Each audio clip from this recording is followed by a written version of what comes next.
Bardstown in Nelson County. Welcome to another edition of Bradford and Brooks. And boy, howdy, Margie, we have a beautiful Wednesday morning outside, don't we? I know, it makes you want to play hooky, doesn't it? Well, I consider myself playing hooky from everything else when I come here. Wow, that's the nicest thing I've had said to me today. Maybe all week. Well, even if I have to work with a Democrat, that's okay. That's okay. I kind of like you, despite your party affiliation. Oh, well, I'm touched with that tender declaration. Well, Margie, I guess Does my heart good. I guess you watched the State of the Union address. Yes, I did.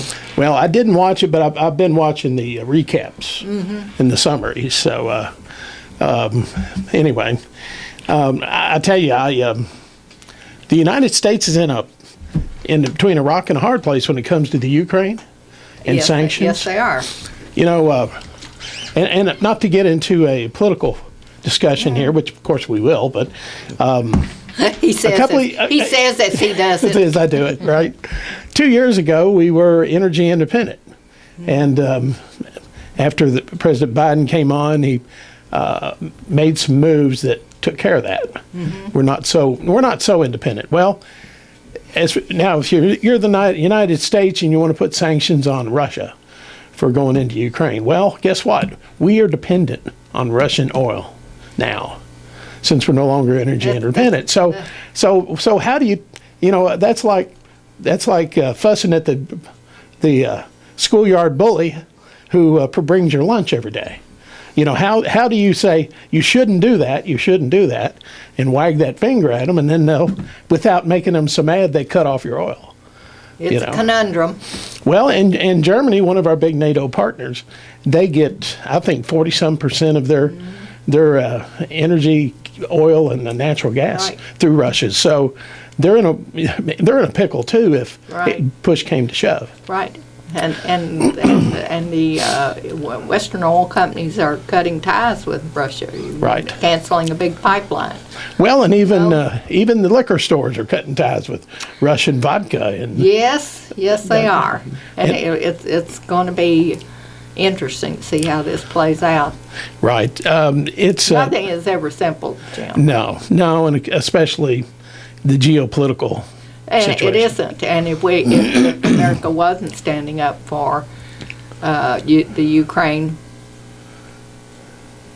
that's not good. Right. So everything has consequences, sometimes unintended. Well, I think that's true, and I think that we're in kind of that position. I think there was no nobody thought, well, we'll start using Russian oil, so we can't complain too much when they do something we disagree with. So that's the lesser of evils of how you respond to something like that, because Americans certainly really don't want to be involved in another in what could be the start of World War III. Absolutely. You do not absolutely want that, so you have to use whatever means you have at hand, and that sometimes means unintended consequences for us. Right. And then you have to decide which is the better way. Right. You know, what is the least bad? Right. Exactly. Interest. It's not what's good, but it's what's the least bad for us. Right. Exactly. But from what I saw of the president's speech, I think he came across as strong, and he hit all the high points I think people are concerned with. Inflation, and I think. So I think that from what I've seen of it, he did a good job. Yeah, well, I thought so too. Yeah, well, I knew you would, but well, not necessarily. But I mean, not being partisan, I just think it was a good State of the Union. And that's the way you should look at things. All right, well, Margie, I'll get off my political soapbox here. That's all right. Because we do have a guest. I'll stay up there with you whenever. But Justin might not like that. Right. Our studio guest might get tired of listening to me and you prattle on. Right. So you and I know we can go at this for an hour. We've done it. We've done it. Well, Margie, we joined today by a special studio guest, another one of the candidates that'll be on the May primary. Justin Hall is a candidate for Nelson County jailer, and for some reason, every time I say it, I get hung up between jailer and sheriff. But I know you're not running for sheriff. Right. But well, Justin, welcome to Bradford and Brooks. I appreciate you all having me. I really do. And also, real quick before we start, I really enjoy your all's program, and it really gives us as candidates running for a local race a voice to get out to voters, especially on local races versus state and federal. You really don't have the platform that you would if you was running for those offices. So you all do a great job on doing that for us, and we appreciate it. We really try, because we consider it a public service.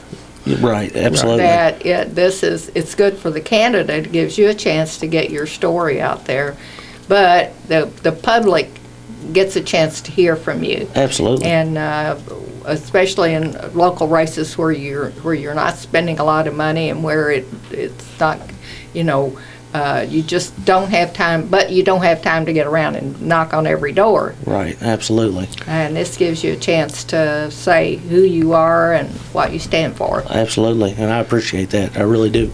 Well, Justin and I go back a few years. He was an instructor for concealed carry.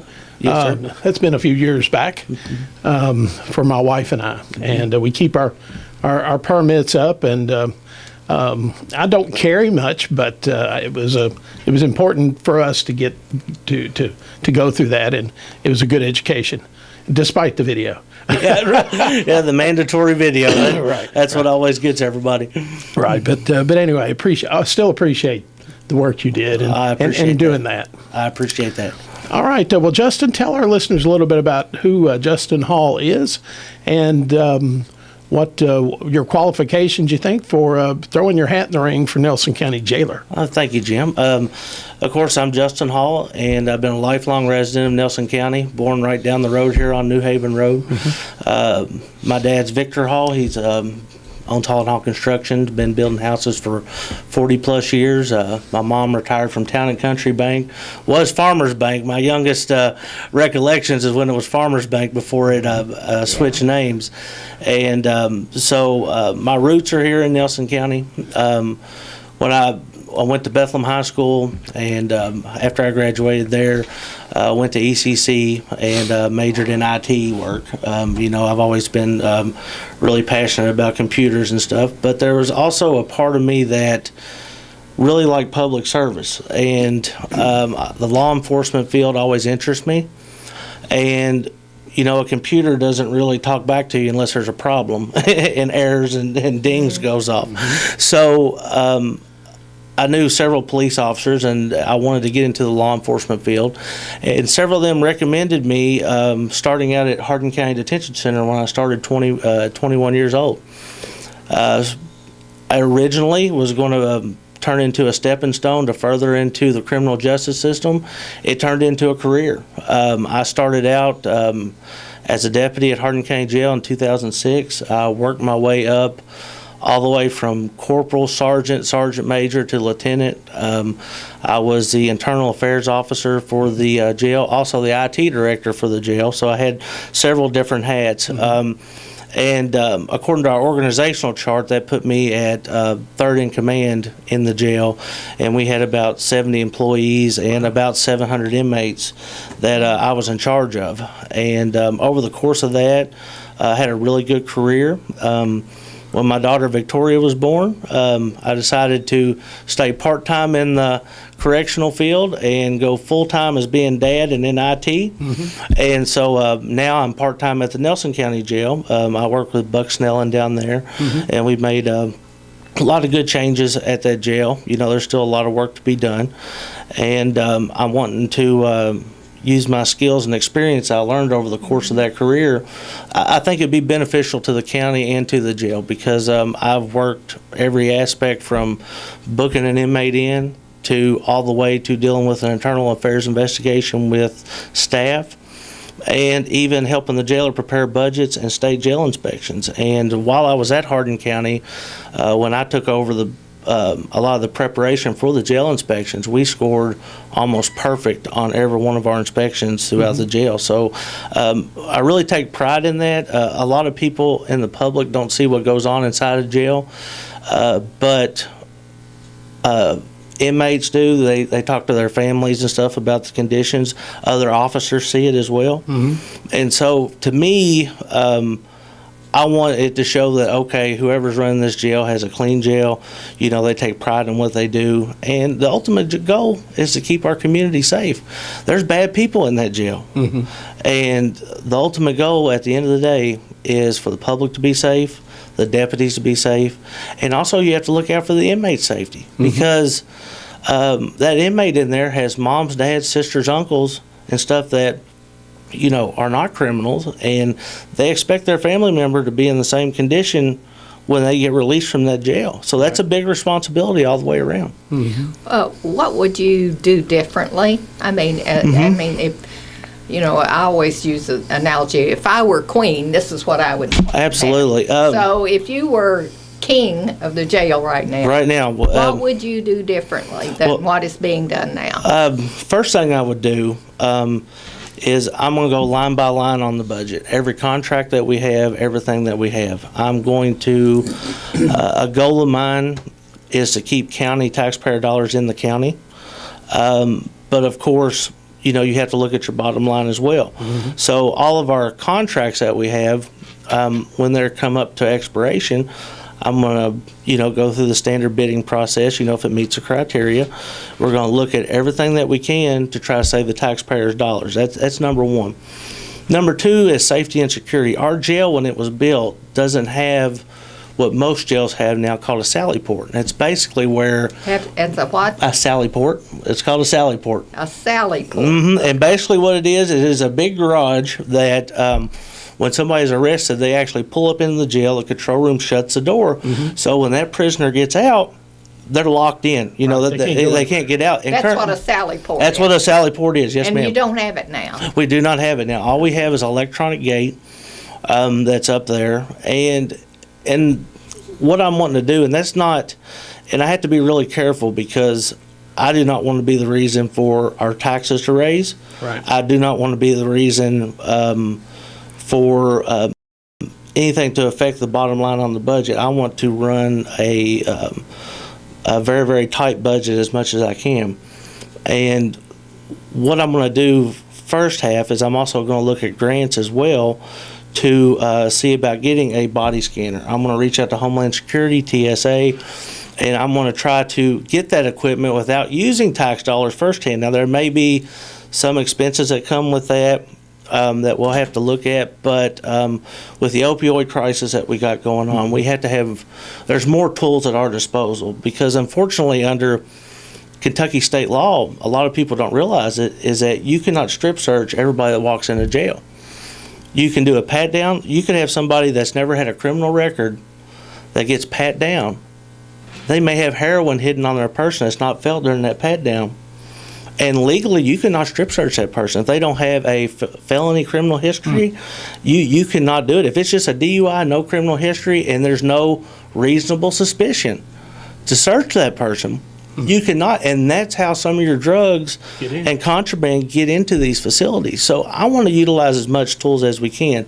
I don't know if we can get a sally port currently at the jail that we're at now, just because of lot size and parking lot size. Right. But I wanted to emphasize some of the stuff that's missing, you know, that some of our newer jails and stuff have. And that's something that I think is really important. And the next thing I want to talk about is training. And in the state of Kentucky right now, a deputy jailer is required 24 hours worth of training per year. That's it.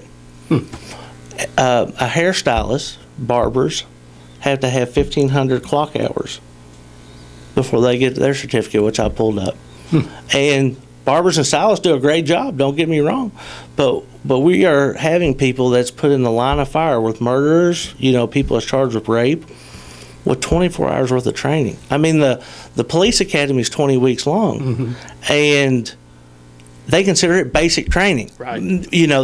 Basic training. Right. So yeah, I think in most police agencies, you finish the academy, and then you're still training on the job at that point. Absolutely. Yeah. Absolutely. And you're training for sometimes weeks and months past that. Absolutely. And so the way it's written right now, and this is all KAR regulation under jail standards, the way it's written right now, to me, that's unacceptable. It's always been unacceptable to me, and that has never changed. One thing we did over at Hardin County is we went up and beyond. We started doing weeks worth of training, use of force training, so you know how to handle stuff. And I've already talked with several of the surrounding jailers because we're a small jail. We don't have the training rooms and stuff like that. And, I'm going to utilize my resources with some of the relationships I have with the surrounding jails to where when they're having a use of force training, I'm going to send deputies to it.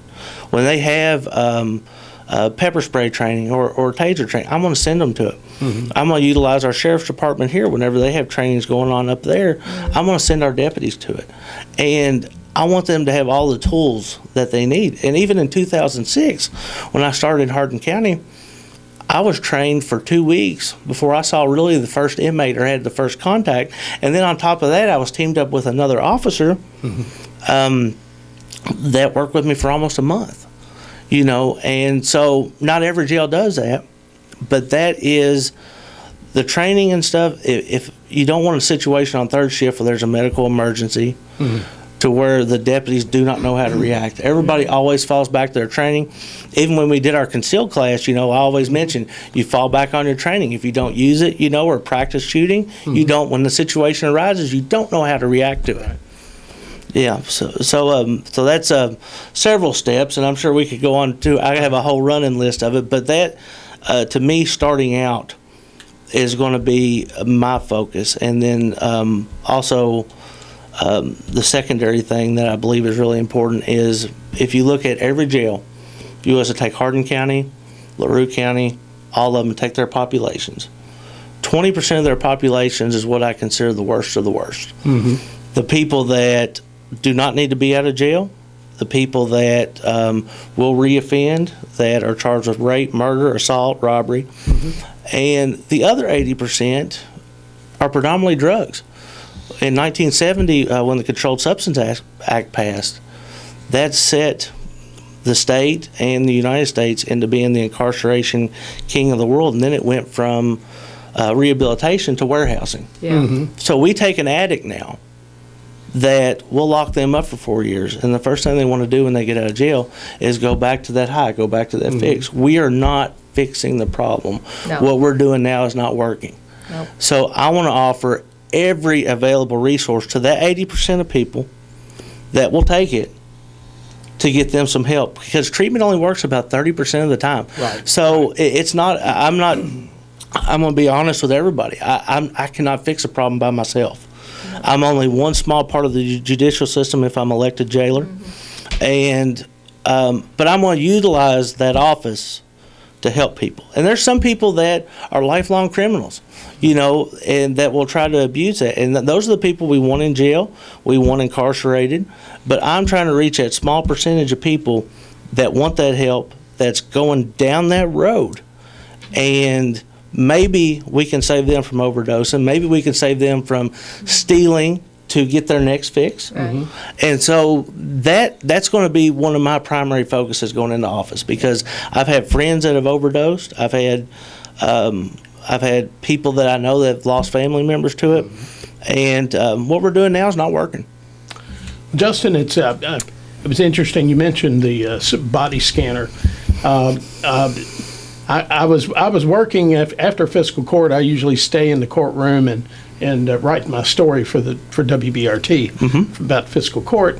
And I overheard a discussion with the jailer and some other candidates about body scanners and the expense. Yes. But and I think a lot of the questions were for Buck and Jessica about how do you keep things from coming into the jail, and that's that's the question that a lot of jails struggle with. Right. How do you keep drugs out?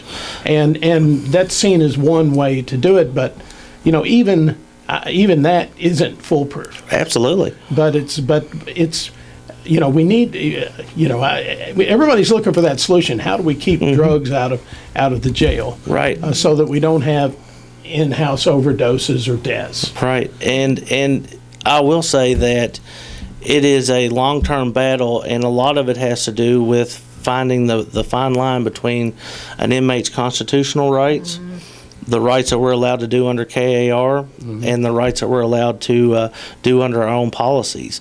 Like the example I gave you all earlier, like the one person, no criminal record, no incident history, comes in with a DUI, could have heroin on them.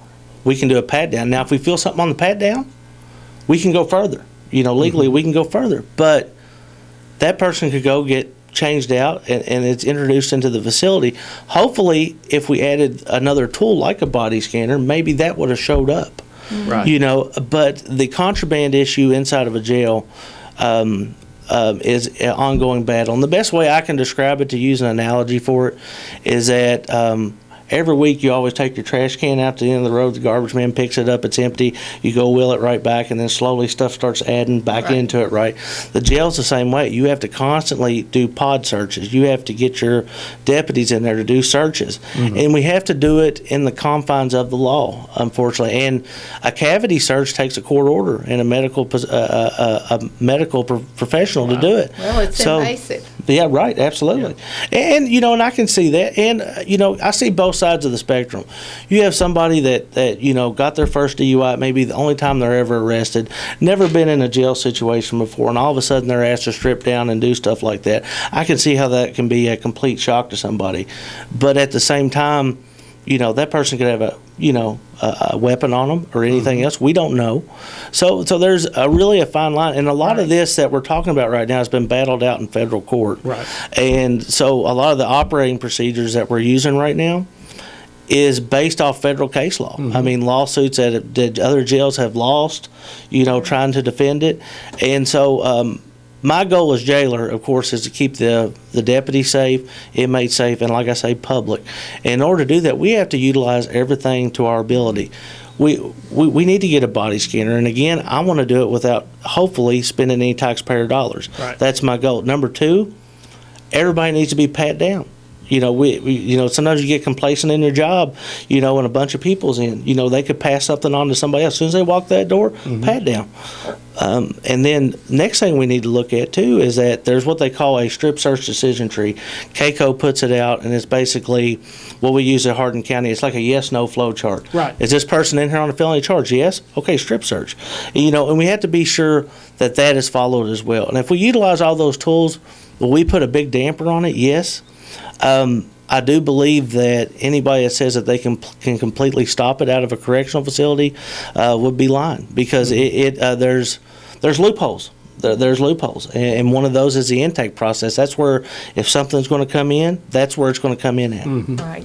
I know in Louisville has had a huge problem of suicides, and also people who became violently ill and did not get the help that they needed. So, and I think we've been fortunate here and not. We've been very fortunate. Had that, but what would be your method of helping prevent that from happening? Well, I'll tell you what my slogan and my motto was when I worked at Hardin County Jail was, when in doubt, send out, which meant send to a hospital. Okay, that was always a slogan that I used when I was training other deputies and stuff. And one thing that I don't know if it got very much news coverage is that the jail just recently switched to Southern Health Partners as their medical provider. We use them over at Hardin County. They are basically designed for a correctional institution. They have policies on when somebody can go out and when to check, and that goes back to your training too. You need to know the warning signs of a drug overdose. You need to know the warning signs of when somebody is potentially having a medical emergency. And one thing I never allowed to happen over at Hardin County, if an inmate is complaining of chest pains, they immediately go to medical, they get checked out. If for some reason medical staff's not available, they're going to hospital. You know, because A, that's a human being. You know, we don't want them to die at our jail, and B, because that's the responsibility of a jailer. You got to be sure. You know, the general society's look too is that, okay, somebody's in jail, lock them up, throw away the key. A lot of that is changes when you have a family member in there. Right. So I've had some conversations with people. Matter of fact, one that's in my extended family that was really hardcore on jail, lock them up, throw away the key, until his son got incarcerated, and it was a completely change of tune from what that was before, because That's it a hadn't horse of a different color. right, exactly. So as a jailer, it turns into, oh, lock him up, throw away the key, to, oh, be sure he's got his medicine, be sure he's got this. But that's stuff we do all the time, you know, because we have to look out. We understand that person may be a bad person. That person did break the law, and they do need to be in there. That's fine. But at the same time, we have a constitutional duty to protect those people as well. And the minute you cross that, you're violating our Constitution, our founding document. I mean, once the government takes responsibility to incarcerate somebody inside of a jail, that is the government's responsibility to take care of that person. They take on that responsibility as soon as that's signed. And again, I want to run a efficient jail, and you know, jail should not be a hotel. You know, it should not be a hotel. But at the same time, I want it to be a place with a clean, hygiene Should necessities. be Humane, absolutely. Clean, hygiene necessities are met. They have equal access to the court. They have equal access under the law for visitation, which legally they have to have visitation. They legally are allowed to have X amount of time on a phone. You know, all this stuff, if you go through and, you know, get bored one day and like read through the jail standards, all this stuff is laid out. This is what you must provide, And if you follow those rules, you won't have any problems. Yeah. And but going back to Jefferson County, I know I kind of got off subject. One of the things, they have their own training program and stuff over there as well. But staff shortages. Yeah. I mean, they do not. They have. I think I read one article, and Jim, correct me if I'm wrong, but I believe it.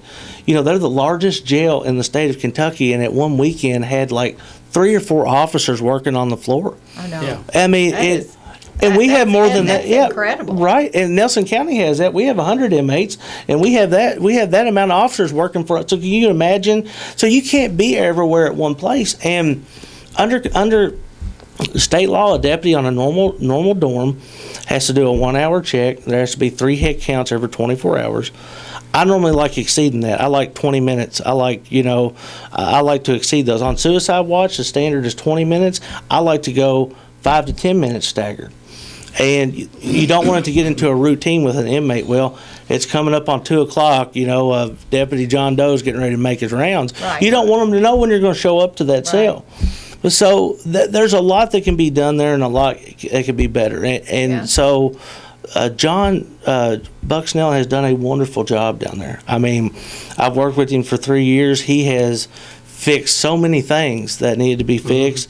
And I told him when he became jailer, I said, I'm curious how much you're going to be able to get done in your first term, just because there was so much. And he's done a tremendous job. But there is still work to be done. There is still stuff that needs to be corrected down there. And what I can promise the voters is that every day when I show up there, I'm going to give 110%. I bring my knowledge to the table from where I worked in that before. And, you know, and nothing against anybody else, but like I say, I do believe that just from my experiences, on day one, I can walk into that jail and I can lead it just because I've done it. Right. Well, you mentioned your IT expertise and experience. Yes, ma'am. Are you using that in the jail now, or is that somebody else's job? Right now, I'm using it at the jail. There has been a couple bigger projects just due to me working 2 jobs that we did subcontract out just because there was a server upgrade, you know, and I was working 2 jobs, so we did subcontract that out. But like I say, I've kept the jail, you know, modernized. You know, they was on, when I took over, there was on Windows 7. Everybody's on Windows 10 now. You know, security updates have happened. We utilized grant money for that we got through one of our contracts to pay for those computers, so they didn't cost that. And also the cameras and stuff in our DVRs, you know, that's been a work in progress because the jail has old cameras somewhat newer cameras, and all three of them are on different networks. So that's been a challenge in itself, but my goal has been keeping our security and stuff, our control panel, our electronic door stuff. That is aging. I've had to work on it numerous times, but I am offering a ton of IT services to the jail, and that's I think that's one of the reasons Buck wanted me on there so bad, just so I could help out with that. Just because I did Hardin County's complete camera system. I installed, set it up, and everything. And matter of fact, I installed it in 2008, and I'm pretty sure the majority of it's still running. So, Well, Justin, I know that the jail is an active place, and for most people, it's kind of something they don't think about, Right. unless they look at the jail logs. But just as an aside, it amazes me the number of people who apparently don't pay their fines Right. or go to their court appearance. right, Because I would I would hate to have my night ruined because they ran my license plate and found out that I missed you a have a court warrant. appearance, and that I'm going to jail for the night. Right. Or pay or stay, whatever the case right, may be. right. But as Nelson County jailer, you're in charge of the jail, but you don't really hold your own purse strings. Right. I mean, you go through fiscal court, and I haven't spoken to Buck about it, but I imagine it can be frustrating because a jail for years has kind of been an afterthought. Right. Dorcas Absolutely. kept everything, and unless she said something, and fiscal court, I will tell you from my observation, they don't want to know how much more money the jail needs. Right. Right. I mean, it's they fund it. They don't want to hear that we need this, we need that. Right. And I think that's from my observation. Again, no, not slamming any magistrates, but that kind of seems to have been part of the battle that Buck Snellen had as the new jailer, trying to get things done and a little more money coming in to do it. Right. And you'll have the same battle. Right, absolutely. But maybe how you have any particular plans for justifying anything you want to do as far as that's going to take a little more money? Well, what I'm going to present to, if I'm elected, what I'm going to present to the magistrates and judge executive once we find out who all these people are going to be, what I'm going to present to them is that we have two roads we can go down. We have, let's get a plan in place in between our budget to try to get our jail in compliance to where it needs to be. We have another road that we can go down, is build a whole new jail.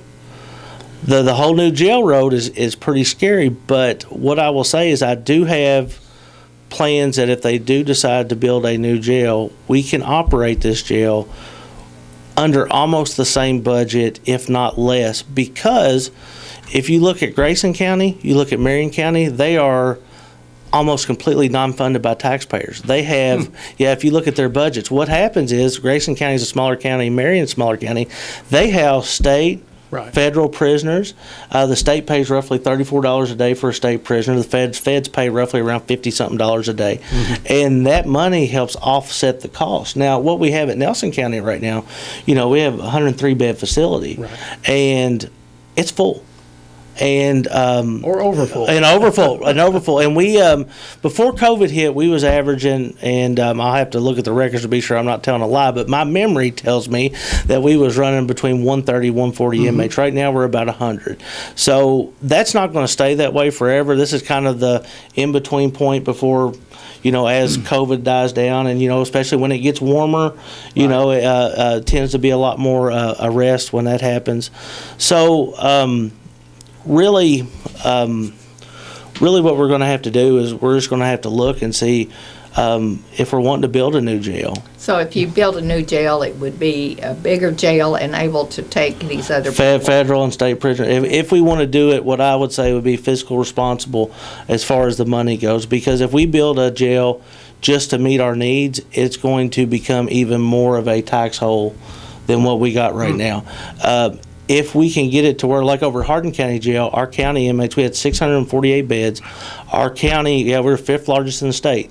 We had 648 beds. Only 300 of them were county inmates, which means that if you hear county, state, and federal, just so the viewers can know, basically that's who forks the bill on why they're in jail. Right. And so we had close to 200 plus state inmates, that was paying $34 a day to help offset the budget. And that's something I'd have to talk to the magistrates about. Again, like I said at the beginning, I don't want to raise our taxes, and I don't want it, for some reason we build a new jail and it gets labeled the hall tax if I'm a jailer or something. So I don't want to be that person. But it is something, and like I say, you can go back in the history books. When they built that jail, the jail that we're at now, they had to add on to it a year or two later. And a lot of, even talking to the jailer that hired me, Lewis Lawson, me and him have had some conversations. When he was at the old Hardin County Jail, they'd have 14 people in there. It wasn't nothing.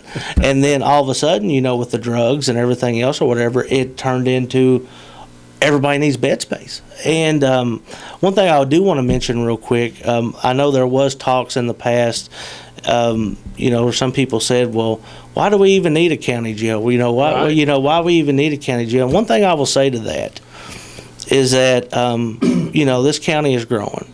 LaRue County, who's smaller than us, still has a jail. There's other counties that's smaller than us that have a jail. Not to compare, but if you look at it, all the jails are full around us. We will have to pay. If you go by the state rate, $34 a day, you take 100 inmates, that's $1.2 million a year. Right now, currently, the jail budget is $1.6 million out of the county coffers, and the jail brings in about $700-something thousand in revenue from state inmates and stuff. Then if you tack on the cost as well of Raymond, he may have to hire more sheriff's deputies to run to all these counties because they're not going to be at one centralized place. LaRue cannot take all of our inmates. Marion, Hardin can't. I spoke to the Hardin County jailer here recently, and they're pushing almost 800 inmates up there right now at Hardin County. And then you have the cost of transportation. Gas, fuel. And so at the end of the day, if you take all those factors in, there's really no cost savings. And also, you have to look at it as a safety thing as well, because the more time an inmate is outside of that secure facility and on a road is a more chance. And a lot of people say it's science fiction, but you can just do a Google search. It happens. If somebody has the ties or is a gang member or something and they know they have a court date, they can do some stuff. I mean, you just got to do a Google search. It happens, And so I think there's a lot of situations that need to talk. The jail and the deputies down there do a great service. And it's a service that, you can't really see because it happens inside of the jail. But we have some dedicated staff down there that care about their job and do a really good job and want to do right. But unfortunately, what I've learned in the jail business, the only thing that gets published really, if something bad or an escape or something happens like that. But for instance, I'll just tell you a story real quick. When I was over Hardin County, and this goes back to training, we had a person that came in for a DUI, like I told you all before, acted completely normal. Well, little did we know he swallowed a bag of heroin before the police officer actually brought him into jail. Police officer didn't know, pat him down. Well, I was lieutenant in charge that night, and while we was there in booking area, I kept on noticing out of the corner of my eye that he was started fidgeting, started swaying a little bit. And so I'm like, all right, I'm going to keep an eye on him. And then he started, the one thing that started getting me, he started looking at his hands and kept on doing this like he was trying to focus on his hands. I'm like, all right, he swallowed something. So I called our medical staff up there immediately. It took, I think, 2 or 3 doses of Narcan. And they said he would have been gone in about probably 20, 30 seconds after that. And so that's the kind of stuff that goes on in jails across the state. People saving lives, that's somebody's family member, even though he made the choice to do the drugs. But that is stuff that happens all the time in a county jail, and it just doesn't get published, of course, and rightfully so. I understand, but we have a lot of good people that do a lot of good stuff. All right, Justin, we need to take a commercial break. We've got to get some commercial messages in. We'll be back You're listening to Bradford and Brooks and our special guest today, Justin Hall, who is a candidate for Nelson County Jailer. And we'll be right back in just a few moments. Please stay tuned. All right, you're back with Bradford and Brooks. Jim Brooks and Margie Bradford here on this beautiful and sunny Wednesday morning. We'll be here till the top of the hour, and then stay tuned to WBRT for the best in local news and information coming up at the top of the hour. Our guest today in the studio is Mr. Justin Hall. He is a candidate for Nelson County Jailer. I almost said Sheriff Justin. Raymond may get mad at me if I do that. Yeah, he may defriend you on Facebook. Yeah. But Justin has been talking about his ideas about incarceration and plans that he would like to see at the jail. And of course, I think, Justin, one thing you've kind of told myself and listening audience, how important safety and security of the inmates is, because sometimes I guess we're all guilty of saying, throw them away, put them in, lock them up, throw away the key. Absolutely. But that's not humane treatment. Right. You've got to offer medical and I think Southern Health Partners came on about a year ago, and I remember the fiscal court debating, how much money that was. But again, you have to have medical available, and so far they've been doing a good job. Yes, they've done a great job. Yeah, they have done a great job, and you have to provide medical, and all this stuff that we have talked about over the course of the interview is not stuff that I'm like, well, it'd be great if we had this. This is stuff that's required by law, that if the jailer does not do or the fiscal court does not provide, you can end yourself up in federal court very quickly. Oh, yeah. And again, I always use this,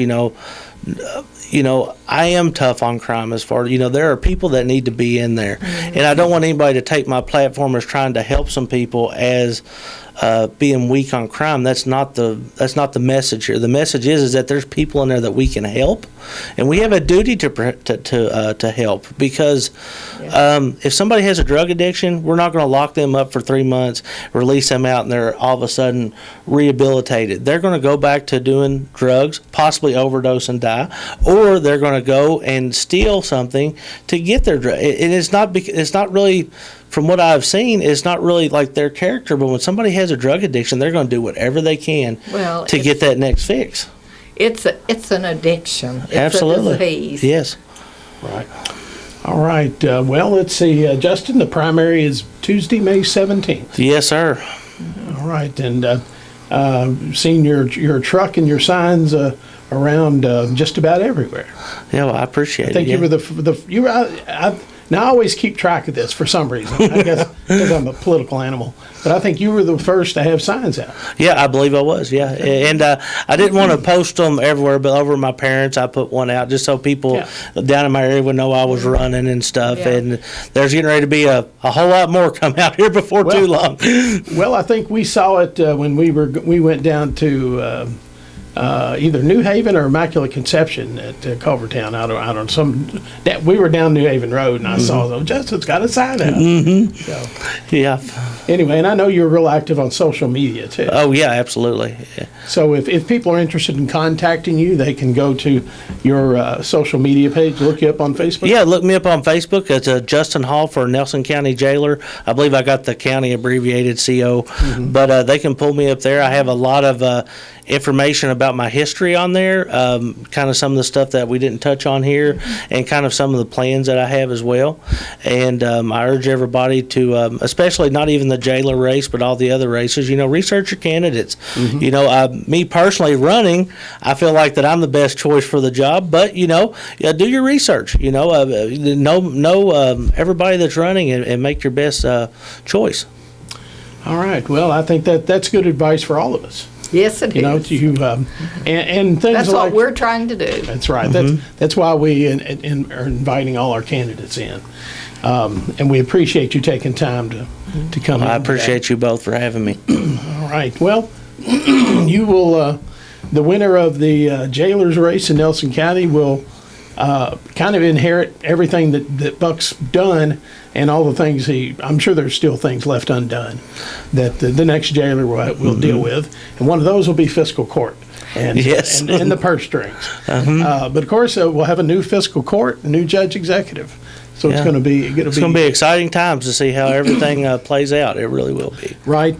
Justin, I remember when the jail was built. I grew up, a block and a half away. Right. But I can't remember when it was built. What year? Yeah, the year. Now, if memory serves me correct, I know our old jail, our old one up here on the square, if memory serves me correctly, I thought it shut down in 87, and I thought the jail we have now started in 89. I don't know what happened between those 2 years.